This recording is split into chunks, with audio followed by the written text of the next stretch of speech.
you don't need cable. Hop on YouTube, welcome to the hood table, where we chop up local and global events vocally. You don't really wanna miss out on these conversations. Just joke a little, laugh a little, get that wine in your system for your glass a little, expose current events, talk trash a little. You never know, these opinions might clash a little. Get addicted to the content, got them binge watching. You don't like it, then you want invited. Bet your friends watching in the house and your job parking lot before you clocking out. Don't wanna miss a second of this HD content. Everybody think they got something to say, though. It's an open invitation, bring it to the table. But if you come whack, just know we ain't buying in. We gon' probably turn it back until you sorry, try again. Yeah. Welcome to the hood table. You don't need Netflix. You don't need cable. Yeah. Welcome to the hood table. You don't need Netflix. You don't need cable. Hey. What's going on, everybody? Happy Friday. Happy Friday. I am so glad to be with you guys again, one more again at the hood table.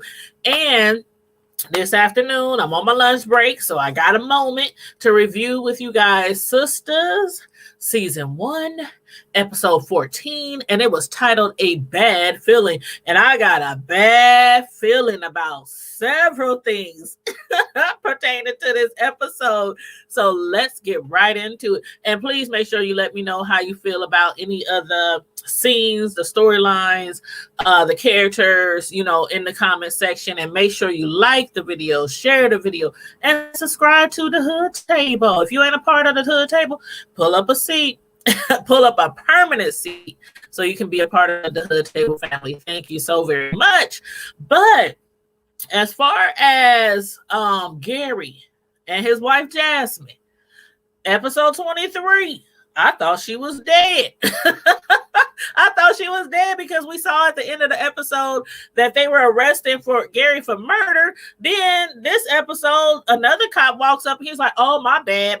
The rookie cop, he don't know what he's talking about. He needs to go back in the training." He talking about you arrested for murder. We arrested you for murder. Then the other cop is like, no. It's attempted murder. She ain't dead yet. She ain't dead. Gary was like, "She's alive? For real? Are you sure she's alive?" And Andy's just standing there like, "Oh, I don't know." I think Andy is just, oh my God. I don't know what's going on with homegirl, but I think she's really confused at this point, because when she was, after they arrested Gary and hauled his butt, on down to the precinct or down to the jail, she was left there with Sabrina to ponder over what just happened. Like, one second, it was an accident. The next second, it's murder. The next second, it's attempted murder. So I'm sure her head is all over the place. And it didn't help with Sabrina coming up to her, talking to her about the situation. Like, "Andy, are you sure you not like being blinded by love?" I mean, Sabrina really didn't help the situation, because she, along with I and others, believe that Gary is a really abusive man, or that he, really is an abusive man. Morris, though, when he came out and he was upset about Andy, about Gary and the whole situation with his wife, I was starting to think that maybe Morris is playing a bigger part in this whole situation than we previously thought. Like, was he more upset about Andy not giving him any play? Or was he more upset about Gary possibly, maybe could have killed Chaz, who's Morris been sleeping with, by the way, for over a year now. So Gary been cheating on his wife with Andy. Gary's wife been cheating on him with Morris. It seems like Andy truly really is in love with Gary, and Gary in love with her. But as far as the relationship with Morris and Gary's wife, I don't think there's a lot of love there. I think it's probably a lot of greed, a lot of lust. But as far as love, I think his wife just did it to get back at him, and we're gonna get back into that in a minute. But my question now was it really an accident? I think I need to go back and rewatch that episode and play it in slow motion when his wife went over the side of the garage and landed on her back. I really thought she was dead. I mean, when she was talking to him and she was like, why you do this to me? And it seemed like she took her very last breath, but obviously she's not dead. And Andy, when she was calling him Seven, when Morris walked away from her, she called him Seven. I'm like, what the hell? When did that become his nickname? But then come to find out, it's been 7 other women who has made complaints or maybe filed charges against him. So he didn't try to assault or maybe assaulted 7 other different women. And that pissed Morris off. He was mad. He was big mad. He didn't call the ladies bitches. He was like, Andy. He was like, Andy, man, you ain't nothing but a bitch. I can't stand bitches like you. Andy was like, I got your bitch. She was like, I got your bitch. I'm like, I think Andy a little harder deep down inside. I think Andy's a little hard deep down inside. I think she got some in her, and she needs to bring that out. She really does, because again, I'm giving Gary the side eye. So I hope she ain't getting punked. I hope he ain't punking her. But then after Morris called Andy a bag of bitches, here he come back telling her that Jazz wants to speak to him. And I'm like, what the hell Jazz want to talk to her for? She goes into that hospital room, and Jazz is laying there in that bed on her back with a whole bunch of bruises all over her face, her arms, her neck. I'm like, dang, did she like do some cartwheels off of that garage before she landed on her back? She was beat up, and I'm looking like, hold up. I think I need to look at that last episode again and watch it in slow motion, because I'm looking at her like, where are them bruises come from, Jazz? I didn't see none of those bruises before she got thrown off the garage, or not thrown, accidentally flung off the garage. I'm like, where'd all the bruises come all over her body? And she told her basically, these bruises didn't come from me falling on my back. Hint, hint. She was trying to make it clear to Andy that her man, Gary, which is Jazz's husband, is a woman beater. Now, I'm not so sure about that. Y'all let me know what y'all think. It's pretty obvious she did not get those bruises by falling on her back on that car. But again, I don't remember those bruises on her before she was accidentally flung over the garage. So y'all let me know what y'all think about that, because I am almost convinced. I don't think she did it herself, because she just got flung accidentally off the garage and landed on her back, and she seemed helpless and lifeless. So I can't imagine that she would have the capability after all that to bruise herself up, because there are women out there who do that. There are women out there who so pissed off with their man, they jealous because he was somebody else or whatever, just want to get revenge, and they will harm themselves and call the cops and say their man did it. I'm starting to think that it's a possibility that Morris did it. And why? Because later on in the show, when Andy had that meeting with Leslie, the private investigator, and she gave her that packet, that folder, that binder of information, and she started to tell her that it's a conspiracy, like Jazz and her dude Morris and Andy's boss Bellamy is all on this conspiracy to get money. I'm like, come on now. How much money is Gary really worth? Did they ever say, has it ever been revealed how much money he's worth?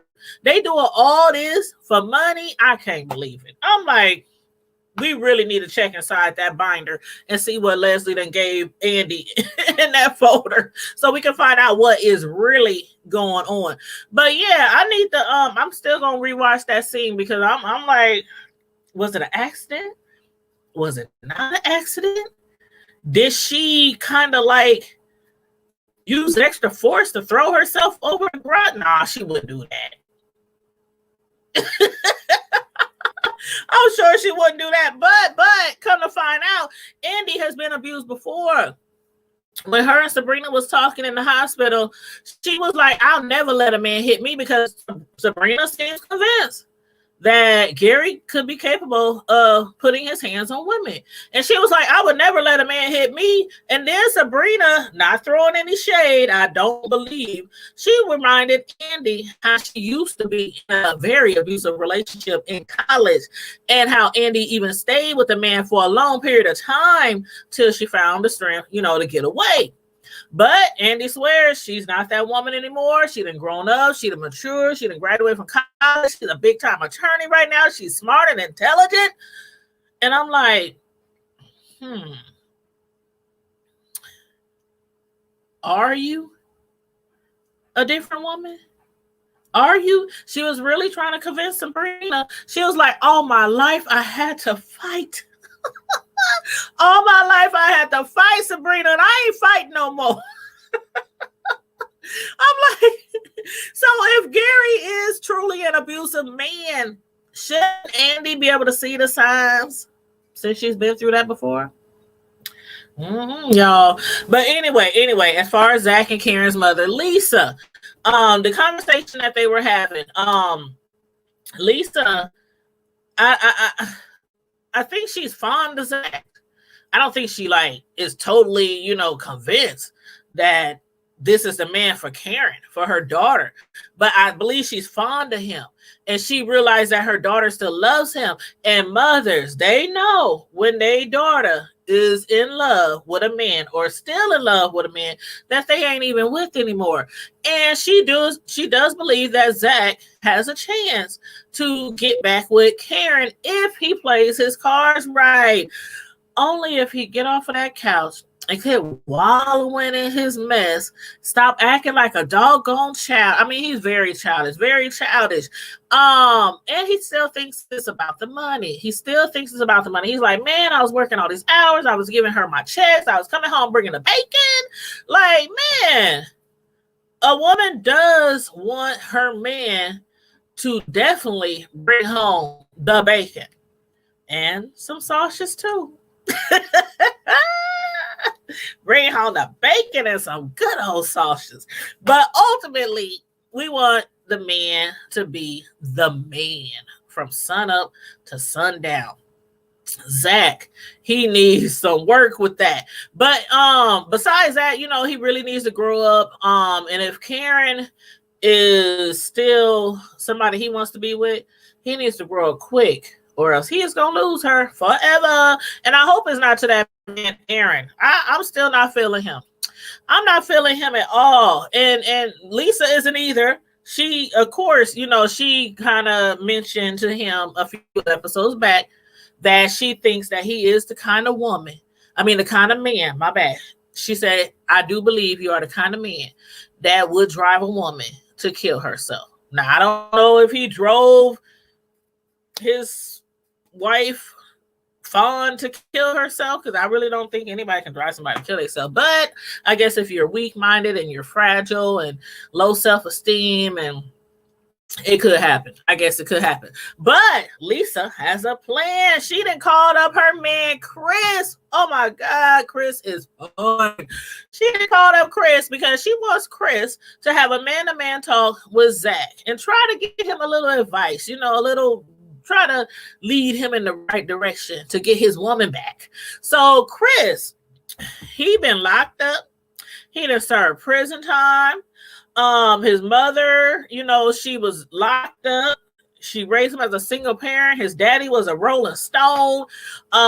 His mom, she died. Then he went to foster care. He ended up spending time in prison for, I think he said, attempted murder. And now he owns his own construction business, and he is a millionaire. Talk about inspiring. Zach seemed to be listening to. He finally seemed to be listening to somebody. And I'm like, okay, Lisa, you might be on to something with your man coming to have a sit down with Zach, because it seemed like he was really inspiring Zach, even though Zach seemed to be looking mostly at the dollar signs, the ching ching ching, the coinage. I think he still might be able to help him to try to like man up or try to like, uh I'm not the kind of person to talk about somebody's job if they working hard and they making money. But Karen seems to think that he can do more than just what he's doing with handling luggage and stuff like that at the airport. So maybe that'll help him, see bigger, and do better and try to get more out of his life than, what he's doing now. But anyway, he heard millionaire, he heard ching ching. He was like, Chris, hook a brother up. Hook a brother up. You need to let me know how I can become a millionaire. He was like, will you teach me everything? Teach me everything. He was like, I need to know how to become a millionaire. This construction is hard work, Zach. So I hope he's ready for it. But anywho, y'all. As far as Zach though, he is so fine. It's so it's about time somebody got through to Zach. And I like what Chris had to say. A few of the things he had to say was a strong woman definitely needs a strong man, and Karen is a strong man. And he also said if people like you, they will invest in you. And that is also very, very true. But I am glad that Karen didn't give in to Aaron. Even though she is unhappy with a lot of actions from Zach, she still loves the man. She even told Aaron she still loves Zach. But when Aaron asked her what she needed, he then was like, oh, shoot, that's me. I'm the man for you. All the qualities that you are looking for, I have them in me. Next thing you know, he starts tonguing her down, then put her up on the kitchen counter, and he tried to take her on the kitchen counter. I'm like, hold on, sir. Aren't you a man of the cloth? Aren't you a man of the cloth? Ain't your wife's funeral tomorrow? Shouldn't you be helping make some arrangements? Shouldn't you be trying to, find out if her mother, Matilda, is really going to send her goons after you like she threatened to do? She threatened to send her goons after him and Karen. He up there talking about, I just want to taste you. I just want to taste you. Sir, preacher, minister, put that woman down. I'm like, oh my God, he needs to be worried about if his mother-in-law, Matilda, is really going to send them goons after him, because she sure did send them after Karen. You see that fool sitting up in her house? She was like, how the hell who are you? What are you doing here? Man, Fawn's brother looked like he wanted to skin Karen's ass alive. I cannot wait to the next episode to find out what's going to happen. What I am hoping will happen is that Zach will be Karen's knight in shining armor and rescue her from Fawn's bro. Or should I not hold my breath? But back to Andy, y'all. Back to Andy. Sabrina is very concerned about her girl, because of the fact that Andy, back in the day, she settled for an abusive man. And so she pays a visit to Karen and literally kicks Aaron out of Karen's house before he had a chance to have his way with her across her countertop. And she relayed to Karen everything that happened, at the hospital. But Karen isn't as sure as Sabrina is about, Andy being a fool again for an abusive man. So I don't know. We shall see, because according to Gary, when Andy went to visit him in jail, he claimed he did not touch Jazz. It was just an accident. She accidentally flung over the garage. It was just an accident. And he is like, really trying to convince Andy to believe him. Does Andy really believe him? I think Andy might be blinded by love. I don't know. Y'all let me know what y'all think. I don't think Andy really knows what the hell to believe. But she does know that she's in love with that darn Gary. And his fool tale, he's really up there trying to convince her to believe him. And on top of that, he wants her to get her attorney friend to defend. I'm like, hold up.